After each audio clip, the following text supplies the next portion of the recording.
for you. Oh, I regret for losing the one who loved me, for who I can't go back to. Walking through all the dust, memories and frame, a past we simply left fade. But I don't close the door, waiting a chance for when we'll be back again. You make me feel so crazy, still in love with you. You make me feel amazing when I'm next to you. You make me feel so crazy, my heart breaks for you. Can't help but know that I'm still in love with you. You make me feel so.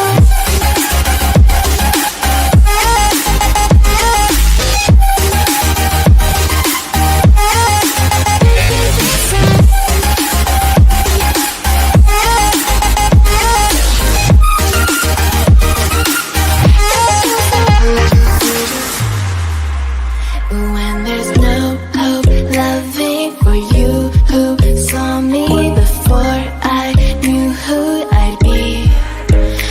What I have around me means nothing to me if I can't share it with you. Walking through all the dust, memories and frame, a past we simply left fade. But I don't close the door, waiting the chance for when we'll be back again. You make me feel so crazy, still in love with you. You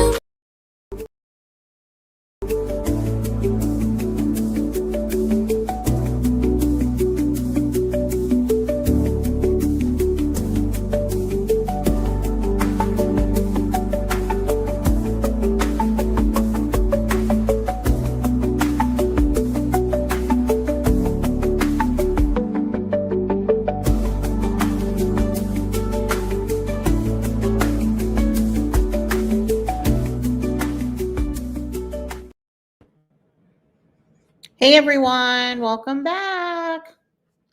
I guess I should welcome myself back. I'm excited to go live today. Good Sunday morning. Broncos are playing today, so I do have my Broncos on. But yes, I'm alive.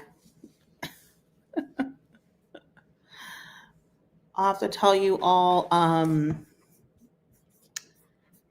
what's been going on. And I figured I should go live to do it. So let me know you're here. Like, say hey in the chat so I know you're here.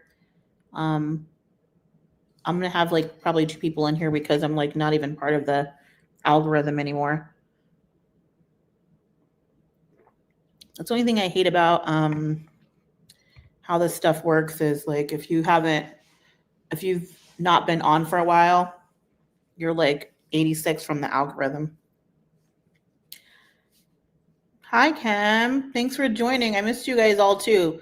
I took a pretty long break after Garrison passed. I just was not feeling it. And then I came back for this season, and I'll be honest, like the end of the season, I was just over it. I was very much over it. I didn't want to talk about Garrison passing. I just did not want to. And I'll be honest with you, the Sister Wives space has become really like overly saturated. And there's like a lot of tabloid style, channels that are popping up. And it's just not, and I just don't want to be lumped into that. I've watched the show so long and wanted to talk to people about it. And I didn't like what the space was becoming. I don't know. I'm going to probably end up expanding and doing other things like maybe Love is Blind or talking about some of these crazy documentaries. I just watched, but I watched the Unknown Number, the high school catfisher. That was crazy. If you haven't watched that documentary, y'all, insane. Watch that. I did watch the new Ruby Frank and Jodie Hildebrandt like 3-part docu-series. That was pretty good too. I like that they're talking more about Jodie Hildebrandt because I mean, I feel like obviously the Frankie, she was bad, the mom, but I don't think people realize how bad that lady was and like how she had like a really terrible track record with people. And she was like basically a fake therapist. I think she even had like some of her license pulled away during a certain period of time because of malpractice. So I thought that was interesting that they talked more about her and her impact. That was a pretty good documentary too. But I did see the preview for season 4. Have you guys seen the preview? I'm sure you have. People have been talking ad nauseum about it. I'm curious what you think.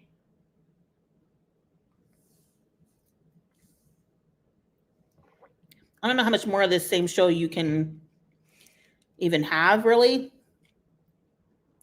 The show feels over to me. I don't know how you guys feel, but right now I feel like we're beating a dead horse and the show feels over. They need like a new iteration. We do not need Cody and Robin on this show anymore. Even though he's the villain you love to hate, at some point you want to see some like redemption arc. Hi Tara, I'm excited to see you too. I've seen like no redemption arc with Cody, so I'm just kind of wondering what's the point of having this show still. He's not getting better. He's not becoming a better person. So I don't understand the point of him of having the show with him on there. I figured I was really hoping at some point it would follow some of the other kids that I don't get to see as much as adults. Like I would have loved something that highlighted Janelle and Maddie and Caleb building up their farm. That'd have been interesting, or even maybe a special or something. I'd love to see that. But I never liked Robin, so I don't really want to watch any more episodes with her. I like watching people hate her, but I don't.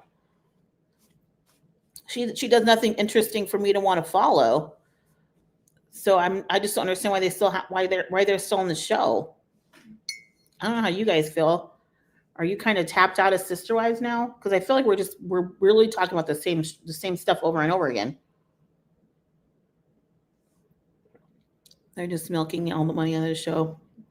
Yeah, I think so too, Kim. Like it really does feel like they are milking it. Because I'm just like, what are we even talking about at this point? There's no more storyline. You all left him.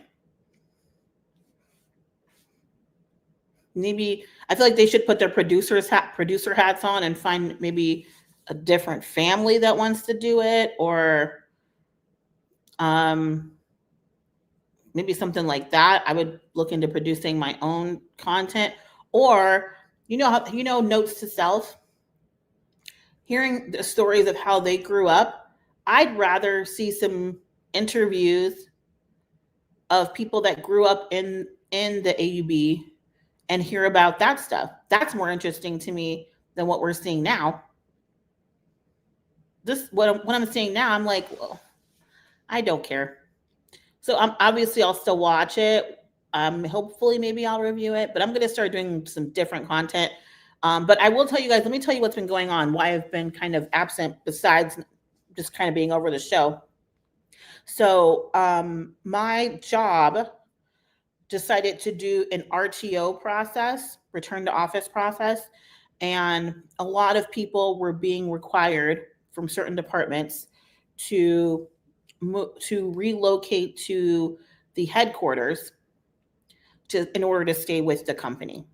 Because my job is a regional job and the work I do is regional, instead of me having to go to the headquarters, I had to relocate to a regional office. One option was Long Beach, was one of the options of places I can move. I didn't want to move to California. I just didn't want the financial burden of living in California. Another option was Chicago. I was planning on moving to Chicago. That was the goal. I had selected Chicago. Now I was going to be managing the Midwest. I got to Chicago, you guys. I was going for a trip for some meetings and also to look at places to live. And I really wanted to live in the suburbs. I was not really looking forward to living in the city because my job was in the suburbs and I was now going to be required to be in office 4 days a week. So long story short, I get to Chicago. I'm in the parking lot of my hotel where I'm staying at. From the parking lot to my hotel room, at some point in between there, I lost my rental car key. I don't know if you've ever lost a rental car key. It is the worst experience ever. I've never lost a rental car key in my life. I like tore my hotel room up trying to find it. I had to go down to the main desk to see if they found it. Nobody had it. Nobody knew where it was at. So then first I called the rental car place to see if maybe I had not been paying attention. Maybe I locked it in the trunk. So they sent a locksmith. Locksmith opened the car up. No key in the trunk. Okay. So then at that point, the car wasn't stolen, but I knew that key was somewhere. So at that point, I had to call them to come tow the vehicle because you can't just leave the car there, right? You don't want it to maybe be stolen. So I did that. They towed the car. And then my regional vice president was there and he's like, I'll take you to the closest like Enterprise and you can get a new car. Okay. You guys, I get to the Enterprise. They only have one car left available. Do you want to know what the car was that was available? Mind you, I am 5'2". I'm very short. The only car they had available was a lifted 1500 Dodge Ram. I'm not kidding you. Like the tires were almost as big as me. That's the only vehicle they had available. And that's what I had to drive around the city of Chicago in for the next 2 days trying to find a place to live. Needless to say, after I looked at some of the places and I was terrified at what they looked like for the price, and then I had to drive around in a car that did not have navigation stream. I had to go old school, like listening to the directions to know where I was going in a city I had never driven around in. Needless to say, that tarnished Chicago for me, and I said, I'm not moving there. It was that quick. So the person that used to take over our Southeast region decided they're not going to move. So that region became available. And because of that, I was given the option to move to either Raleigh, North Carolina, or Nashville. And my mom lives in Clarksville, which is right outside of Nashville. So of course it made perfect sense for me to move. So I will be moving to the South. I have lived in the West and the Mountain West my whole life. So I've lived in the Southwest and the Mountain West my whole life. Except for, well, I was born overseas, but in the States, that's where I've lived at. And now for the first time in my life, I'm going to be living in the South. I'm really excited about this. It's totally different. I love the weather in Tennessee and Nashville. I love rain, so I'm going to have rain now. I was able to purchase a home, so I'm waiting to hopefully close in the next like 20 days on my first home. So I was able to actually purchase a home there, which it was next to impossible to be able to afford to do that on your own here in Arizona. So it's working out great, you guys. So that's where I'm relocating with my job, my same company. I'm just relocating because now I have to be in office 4 days a week. And that has been a very stressful situation, as I'm sure you guys know. Anybody that's moved knows how stressful it is to move, to get prepared to move. So I had packed up and moved out of my old place and they shipped my stuff and it's in storage now. And now I'm renting like a small casita for my family just for like until I move there the first week of October. That's why my background looks different. I'm in like a small temporary rental until I move. So I'm excited. Thank you, Kim. Oh, Tara's like, I'd love for you to do documentaries. I think they should stop after the season. Yeah, I'm excited to do some documentaries too. I feel like there's such good documentaries, and I watch like every single one of them. Even if it's not true crime, like I love the true crime ones, but I love a good documentary. It's like way more conversation, and I feel like a lot of you all are eager to learn things and watch documentaries and want to know what's going on. So I think it'll still be something that my audience is interested in, but not just so sister wives driven, because I think that ship is sailing and I'm about to get off the boat. But I did watch, I don't know if you guys have ever watched Married at First Sight. I got really into that this past year. And I don't know if you follow a creator by the name of Auntie's Advice, who I love. I was on Auntie's Advice channel a few times talking about Married at First Sight, because this past season was insane. There were some true psychopaths that were on this season. It was interesting to watch it. But yeah, Amy Bradley. Oh, I did watch the Amy Bradley doc. You know what's interesting to me is I understand the family wanting to hold on to the hope that she's still alive, because if you didn't, the way the ship handled that, everything looks suspicious. Like, I would not be shocked at all if it turns out that she was trafficked, just because the way they didn't shut that place down.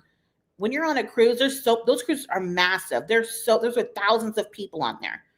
For them to not shut that cruise down, y'all, and like make sure people did not get off that ship until they had figured out where she was, searched every room, nook and cranny. The fact that they didn't do that, that's so suspicious to me. And that one dude, I don't know, what was his name, y'all? The main steward captain guy that was on the show, that was in the documentary. He was like totally heartless about it. He was so suspicious to me. I was like, you know what? He was definitely in on it. He was so suspicious to me. And I don't even know who he thought he was fooling by getting on this documentary. I wasn't buying anything he was saying. But when I watched that, I was like, why would you let people off the ship if you knew somebody was up and missing? Why would you do that? But I don't think she's alive. Like, the odds of somebody that has been trafficked to that extent, the odds of that person still being alive are slim to none. Could she maybe have some kids out there? Possibly. But are those kids alive? And then you want to think what's happened to those kids? I don't even want to think about what's happened to them. Kids are a liability. They're not going to let you keep those kids and be traveling all over the world with those kids, because she was kind of utilized as like an international, from what it looked like, as far as being trafficked, it was kind of like an international trafficking situation. So you can't just be bouncing around with kids like that. I mean, I don't want to think the worst, but I'm sure the people that were with her were not the nicest and probably didn't care where those kids landed at, if she had children. So I feel for her family holding out hope. I'm sure we would all want our families to hold out hope. I just don't think it's the outcome they want it to be. And I think that they should not necessarily let it go, but if it's holding them back from existing in the world, and like, because didn't they say her brother has like never been married? Her brother's like, it's like they're kind of living in a time zone, like a freeze, like they're stuck in time. I'm not a parent, so I can't really tell another parent what your reaction should be to losing your child in that way. There's no finality. You don't know what happened to them. That I can't imagine. So that's how I felt about that documentary. It did stir up some stuff. Hi, Bronze Empress, Miss Bronze Empress. I'm glad you joined me. Glad to see you too. If you rewind, you can see my whole story about me moving, but I'm moving to Nashville. I'm going to be living in the South. So yeah, I watched that documentary, you guys, and I thought it was pretty decently done. I just didn't think they pushed enough on that cruise captain leader guy. He just was real suspicious to me. Tara, I'm not, you know what? I will never buy a Ram. It was like, I used to have like a Ford Ranger. That was like my first car I bought. I bought it brand new off the lot. I loved it. It was a beautiful truck. And that was back in the day when it had that funky back seat that would flip down. We thought we were so cool with those terrible back seats in that Ranger when it was a 2-door. But I would never buy a truck that big, because when I tell you guys, I could not get in the thing. I had to like hold on to the handle and like lift myself up in the car. And I know if I could barely do that, there's no way my mother could. get in that car. There was absolutely no way.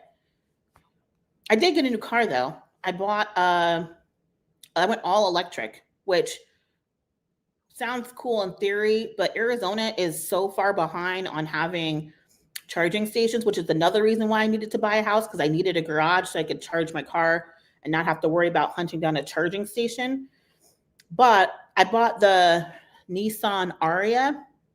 It's like the small SUV, electric SUV by Nissan. I love it. It's beautiful. It's really huge in the inside. Like, it's very roomy vehicle. So if you are looking to maybe go electric and you want like a smaller SUV, it's awesome for that.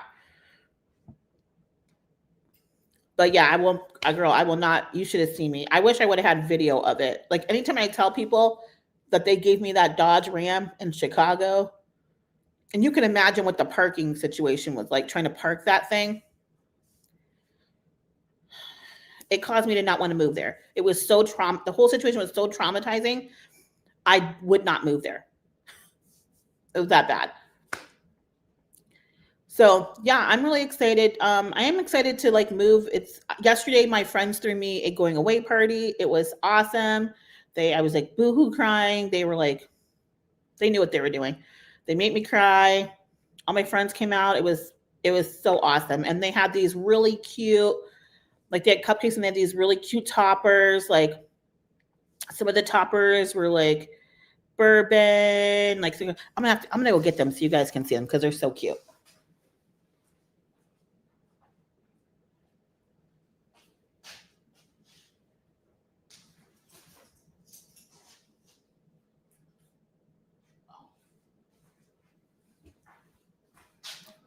Here's one of them. They had like this one on top of the cupcakes, with a little lipstick. So cute. And then I have some other ones they had. Oh, here's the other ones. Okay, let's see. Okay, they had, uh-oh, they're like stuck together now.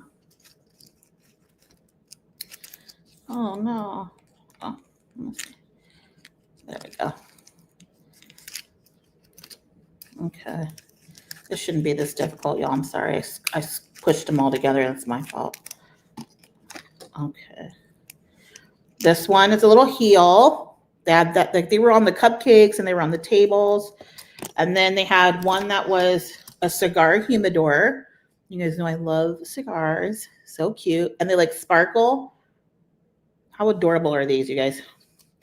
And then these two are so cute. Uh-oh, the little sticks came off of these two. But one's a little Scotch whiskey decanter, and then a little old fashioned. Are those not the cutest you've ever seen? These were like the little cake toppers. I was like, I have never seen a whiskey like decanter one like this. I was like, they probably went to the men's section for bachelor parties and found it for me. Of course, they need to go to the men's bachelor party section to find things I like. That's comical. So yeah, it was a lot of fun. Got to see all my friends in one place, which was great. You guys know that I'm like really big on allyship. That's another thing that happened since I've been online. I became part of a local pride board. So, you know, my allyship, something I'm really passionate about. I joined a pride board locally. That started taking up quite a bit of time. And now I'm moving. So I can only be part of that for like a few more months remotely. But that's been really hard to not have to be part of that anymore. So I'm hoping where I'm moving to, I'll have some opportunities to do some of that stuff again.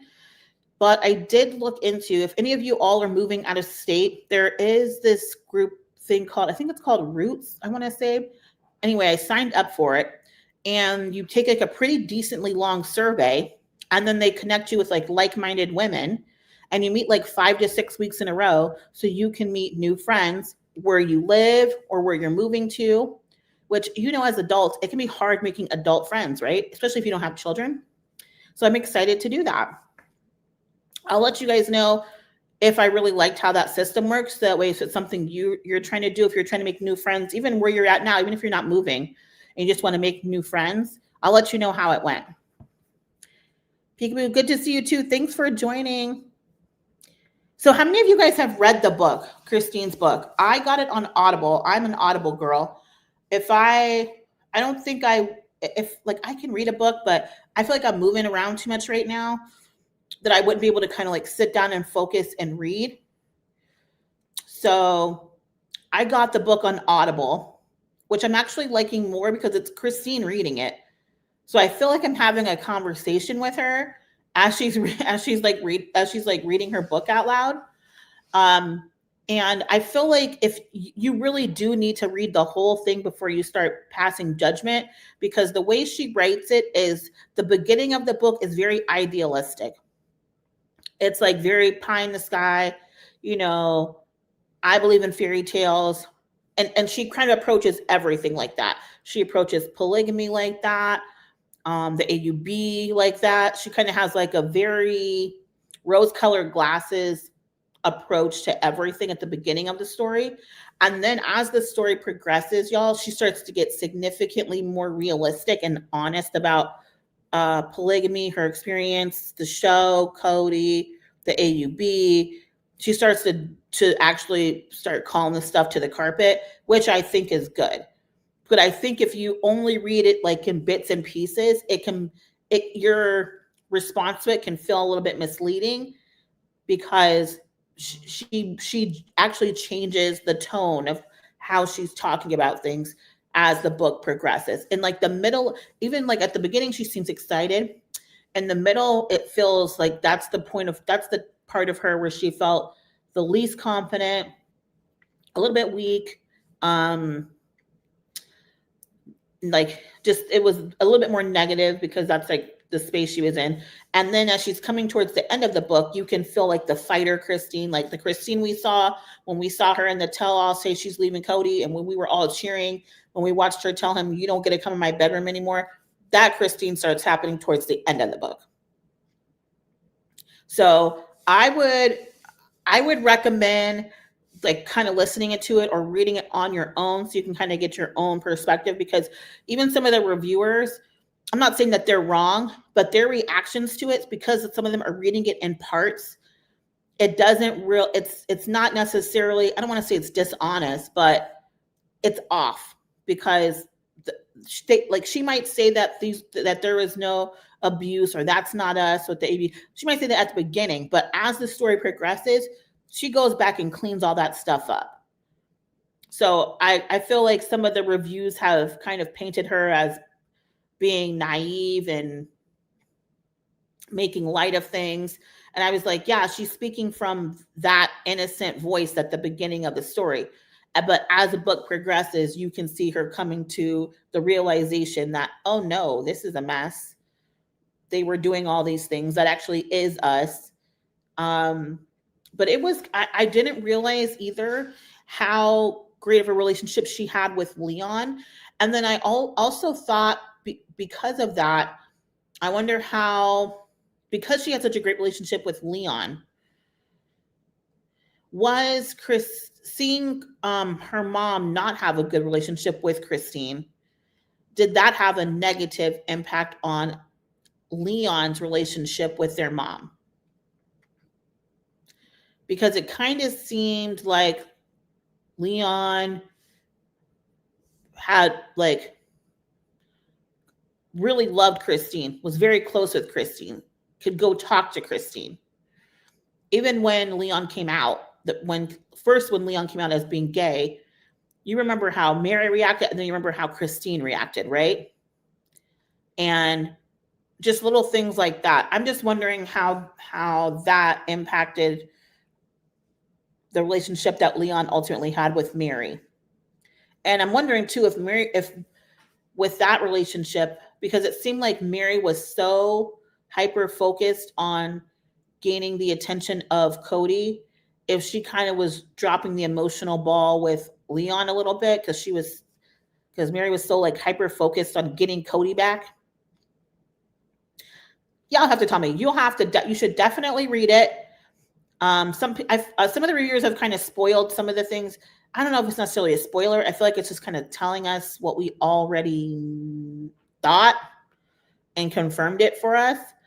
What I really appreciated about Christine is it wasn't a total Robin bashing, because she could have easily done that and we would have co-signed it. She was really quick to say the positive things and the positive experiences and the fun things that she had with Robin, which feels more realistic to me than trying to act like every single thing was all terrible and bad. I just don't believe that's possible, because I think a lot of us believe when Robin first went into the family, she did want that sister-wives relationship. But I don't believe Robin understood how much she'd have to personally sacrifice in order to have that. I think Robin thought she could just have it all, and she could have the love of her life, she could do all those things, her soulmate, and still have this sister-wives relationship. That's not realistic. So then I think it ultimately what ended up happening is Robin chose herself over the family. And then this is the result.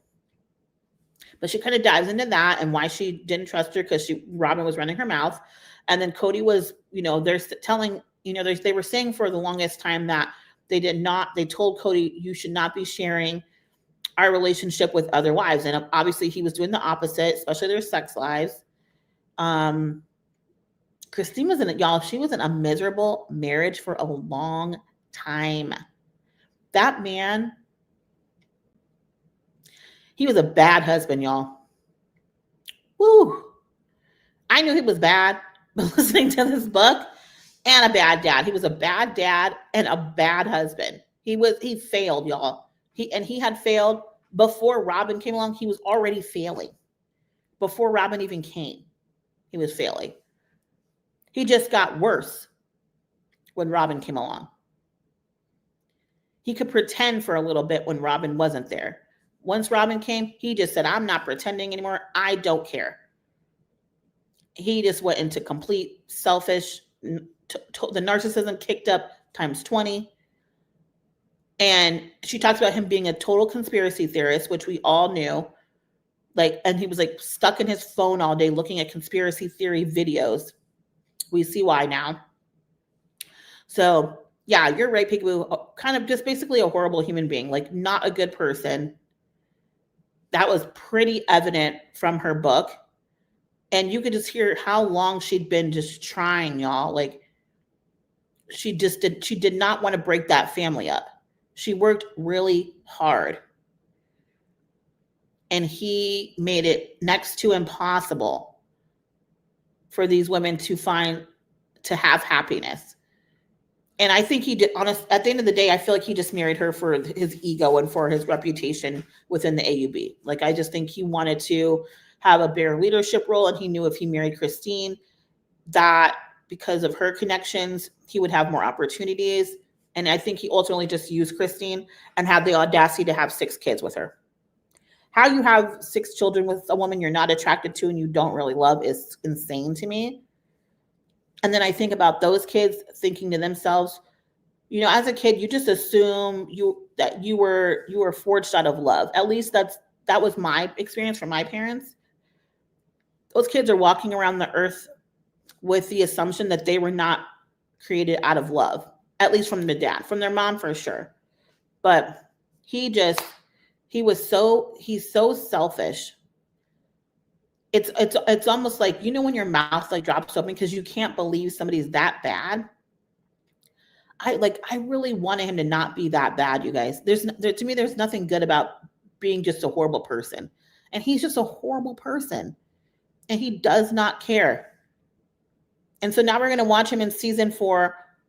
I watched that interview that Christine did about her book. And the lady asked her oh, we saw that Cody was going to give you some heartfelt apology. How do you feel about that? And she was like, that apology was not for me. That was for him. So I am interested to see what he says to her when she's with David and stuff, what this whole big apology thing he's doing. But I agree with her. I just don't believe narcissists, they don't have empathy. So I just don't foresee him doing anything for anybody that's not self-serving to him first. And that includes an apology. And she was basically an apology to me would be you fixing your relationships with your children. Yeah, Peekaboo. Yeah, it's your opinion. I'm going to tell you though, your opinion's pretty spot on. Like, I have dealt with a few narcissists. It's pretty clear as day that he is a complete narc. Like, to be married to women for that long that you're saying you don't care about, that you're holding the relationships that they have with other people over their head as a stipulation to them, to you loving them, is pretty cruel. You know what it also pointed out to me? I mean, now, you see her and Janelle now, and it kind of, because what we see now, it makes you think that they were just besties for forever because they seem so close. But what Christine's kind of calling out is almost like, no shade, but Janelle seemed very lazy. I feel like we all felt like Janelle was domestically very lazy, which is why she wanted to go to work. She can go sit in the office and work all day, do paperwork, admin work all day. But anything domestic, she liked the idea of gardening, the idea of these domestic things, but she's not the one actually executing. Even the gardening piece, like Christine brings up, like, if we were to be in the one big house, Janelle wants this big garden and she'd want to rope me into that. And I don't want a garden. So that was interesting to me. And I think it also continued to confirm for me that Janelle was doing her children a disservice, because she is a person that liked that extra level of independence. And so just because she didn't need him all around all the time, that doesn't mean her children didn't need him. So I feel like she allowed Cody to get away with a lot because she didn't need it. She didn't need Cody around. So because she didn't need him around, for her, well, then my kids don't need him around either. And that's not the case. I'm like, it feels like Savannah was like a totally forgotten child. And she was only 5 when Truly was born.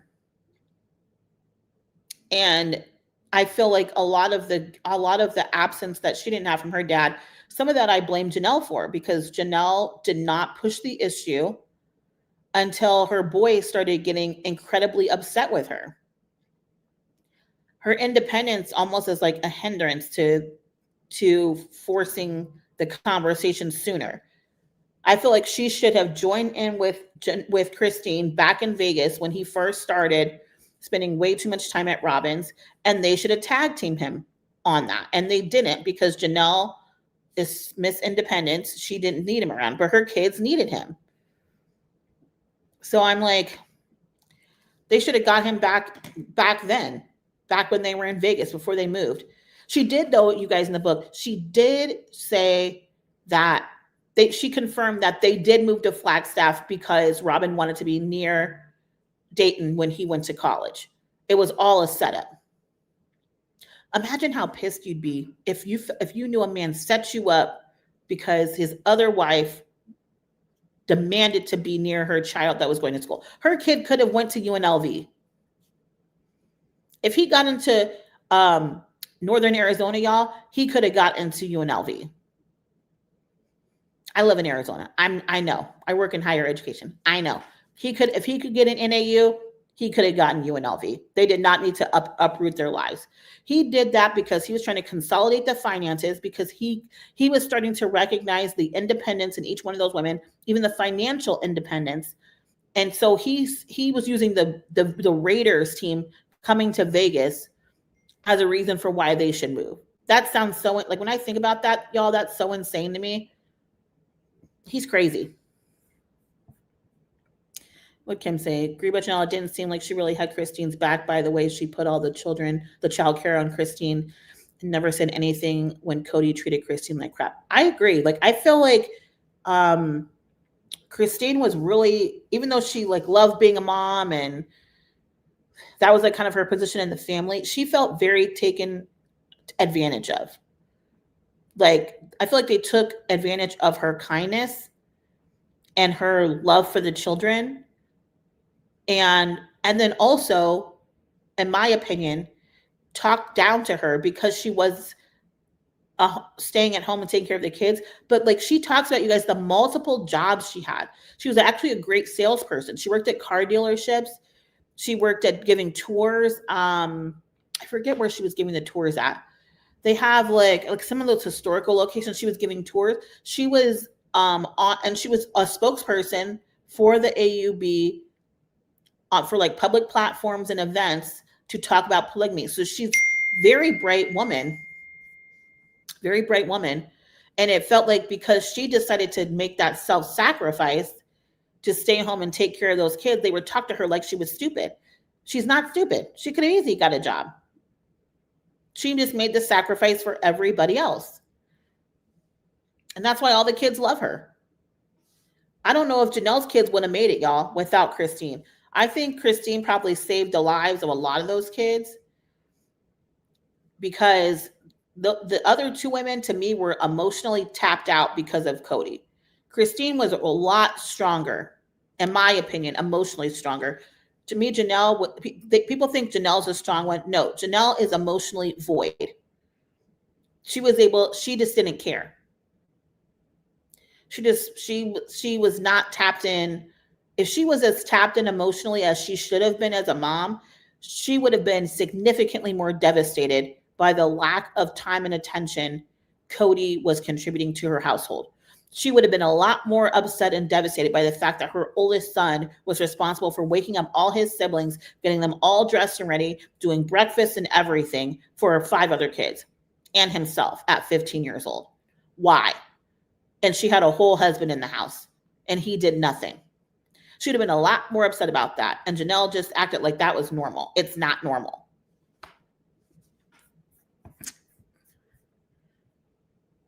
Yeah, the Raiders excuse, Kim, I was like, you've got to be kidding me. Robin selfishly looked out her kids in the OG3. Yes. And that's something that Christine brought up too, is like, she brought up the nanny, like what did the nanny do? But you can tell like there was never an opportunity for the other moms to mom Robin's kids. Like Robin went out of her way to not allow the other moms to mom her children.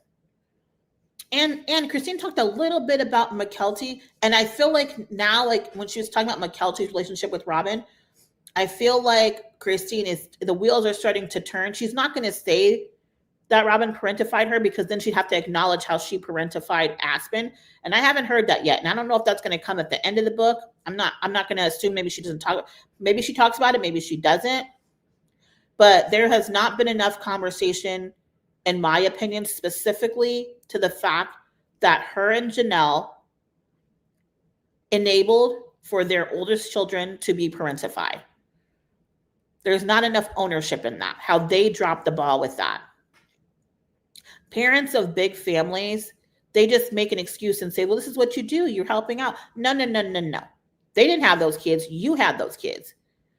That's not Aspen's job to be doing that. She does talk about how she was mad at Cody for leaving her with Truly when Truly got sick and how he put the burden on Aspen. But she doesn't just clearly come out and say, we parentified our children and that was not okay.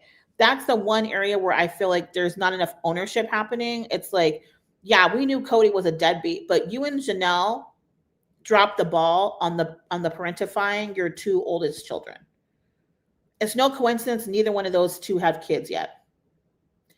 And with Mykelti, you also dropped the ball by allowing Robin to parentify her. And I feel like that's why Mykelti allowed that, because Mykelti was so void of attention. She was just trying to get attention from somebody. Like, can somebody pay attention to me? Can somebody look to me and think I'm responsible? I feel like they thought if a parent looked to you as being responsible and you taking on more ownership, then that means that's love for them.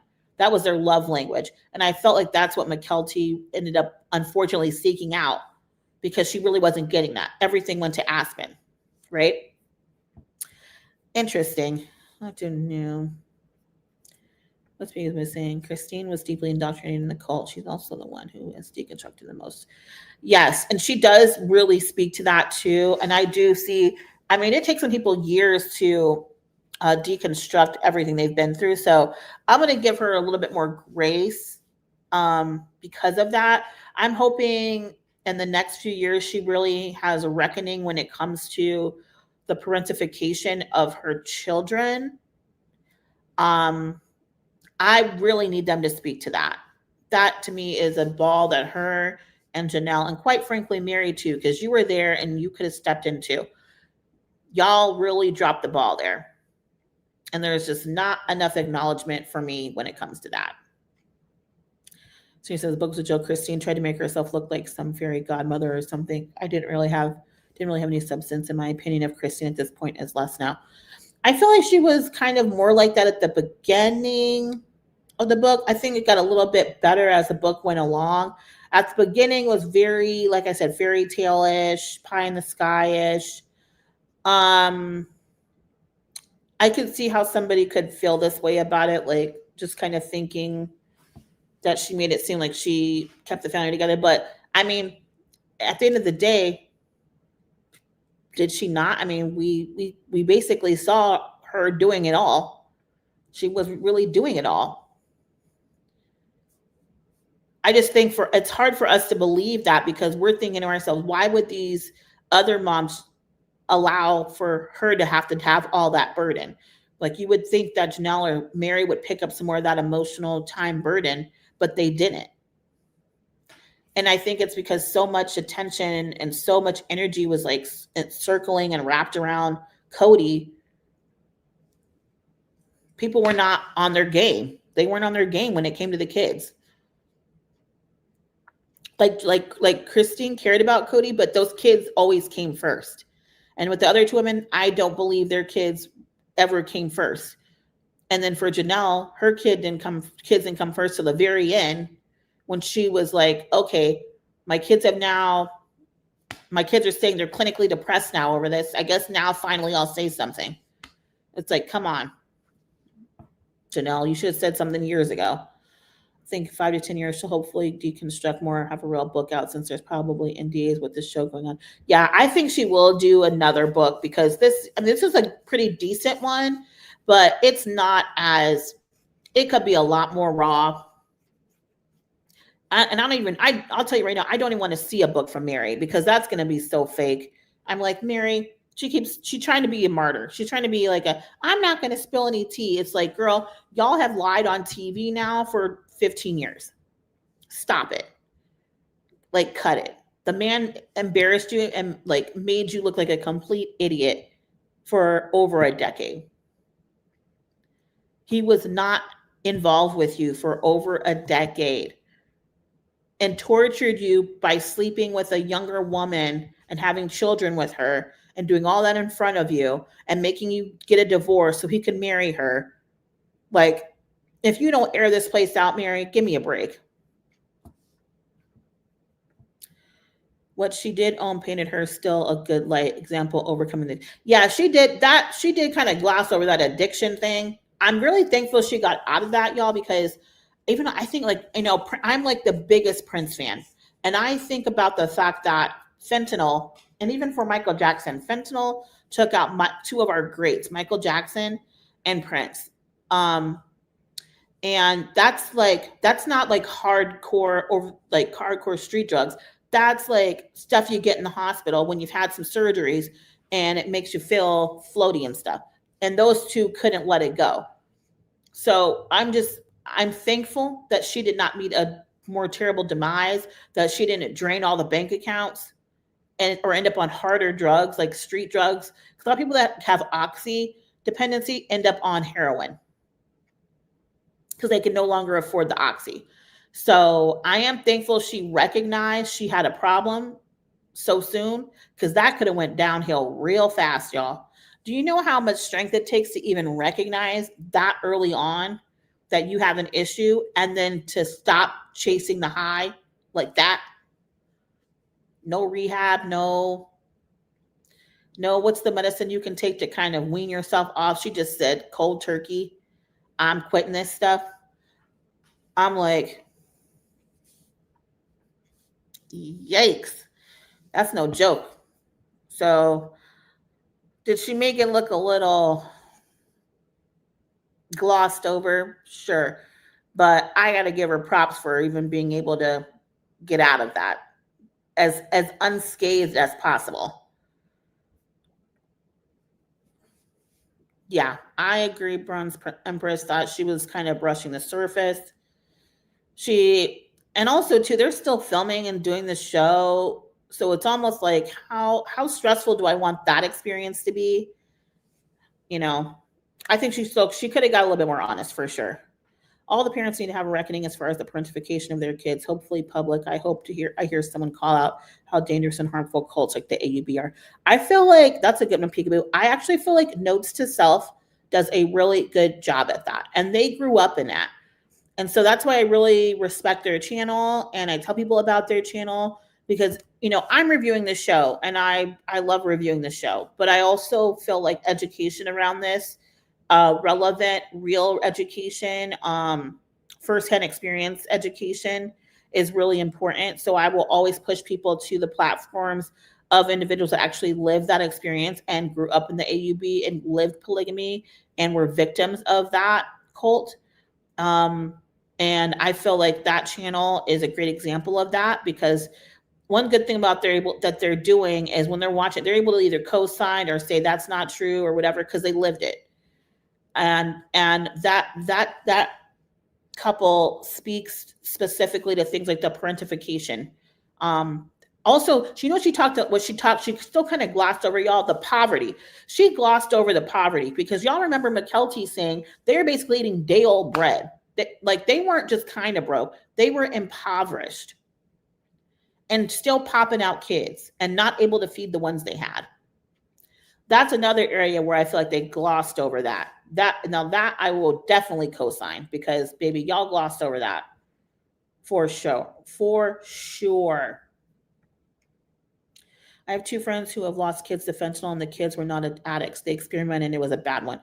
I'm telling you, now I'm seeing like with fentanyl specifically because it's so dangerous and potent, you don't have to be an addict for that to take you out. With Michael Jackson and Prince, they had like surgeries and not just surgeries, but because they were dancers for so long, their bodies just ached. And so they had access to doctors that could give them, like Prince was on the lollipops. He was getting them from doctors. He wasn't buying them on the street like some of these poor kids are having. They think they're just taking like a basic ecstasy pill or they think they're taking an oxy. Turns out it's fentanyl lace and they're taken out. Prince and Michael were getting them from actual doctors. They had like a different level of addiction, a lot closer to this oxy addiction that Christine's talking about. Yes, I've been in recovery and I don't know if I'm saying it right, Suboxone for 7.5 years now. Well, congratulations. We're proud of you. Keep it up, man. I just do not think it is easy. And especially if you had an injury, it's like you think you're doing the right thing, right? You're like, oh, okay, they tell me to take this. I got it from a doctor. I should be fine. Slippery slope, slippery slope. Christine might have not known to not parenting her upbringing. Many adults, especially ones who do not track children towards college, do not think parentification of kids is a problem. Yeah. I mean, it doesn't feel like they do think it's a problem at all. Thank you, Kim. It's great to see you back too. Oh, Peekaboo Such Mr. Channel. It's Notes to Self. Notes to Self is the channel. And I forget her name. I've watched them so many times. I don't know why I can't think of her first name, but the woman that's on that channel, her dad is now the current prophet of the AUB. She grew up in that. Her mom was a second wife. And then her husband was part of an AUB group that was in, I think, Montana. And he lived on a compound and his dad had like 4 wives or whatever and like 30, 40 something kids. So he had a little bit of a different experience than she did, but he grew up on a more of a compound situation, whereas she grew up in a separate home and all the wives had different houses. But her living situation and her situation reminds me significantly much more of how the sister wives were set up. And she also grew up with Christine and Mary, went to school with Christine, like good friends with them growing up. So I think that to me, that's a very reputable individual when people are trying to co-sign whether or not things are real or not, or happened or not. I feel like that page they were literally there for a lot of the stuff, and they can co-sign those things. I feel really good about people going to that channel instead of these other channels that are like clickbaity, tabloidy channels.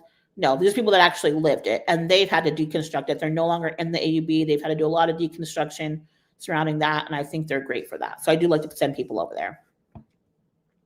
Christine being born in the AUB, having her kids take care of the other kids is probably the way she was raised. She still might think she did anything wrong with it. Oh, I agree with that. And if you watch their channel, Notes to Self, they speak to that, the parentification. You think that's normal. It's not normal. You should not be doing that. Do I wear a nightgown and barefoot? Oh, I love it. Yeah, so anyway, y'all, if y'all haven't read the book, you should. I mean, it's an opportunity. I think it wasn't like a bad read. I've been listening. I'm almost done with it. I just listened to it instead on Audible. So if you're not really a reader, the Audible is great because Christine's the one that's actually reading it. So it kind of feels like you're having, like I said, a cute little conversation with her. But it's been good. But I just wanted to chat with you all and show my face and let you know that I'm okay. I'm not going to be consistently back yet. I'm trying to get settled, move into a new place, but I'm going to try to hopefully pop on here and there and do a live just to see how you guys are doing. If something fun, like if another good documentary pops up, I'll hop on and see if y'all want to chat about it. And then once the season starts, we'll navigate it from there and see what we want to do. I'm not totally back in yet on Sister Wives. I feel like they're beating a dead horse, but I still love talking about some of this stuff with you guys. And I love the community we've built here. And I'm glad that you guys have felt safe, especially I Smoke and I Know Things. I'm glad you felt safe to share your truth in the chat. And everybody, thank you for supporting I Smoke and I Know Things. That's what this is all about, community, right? So I appreciate it. But I'll let you guys have a great Sunday. Thank you guys so much for joining the live. It's been a great time. I will see you soon. I'll see you next time. Bye.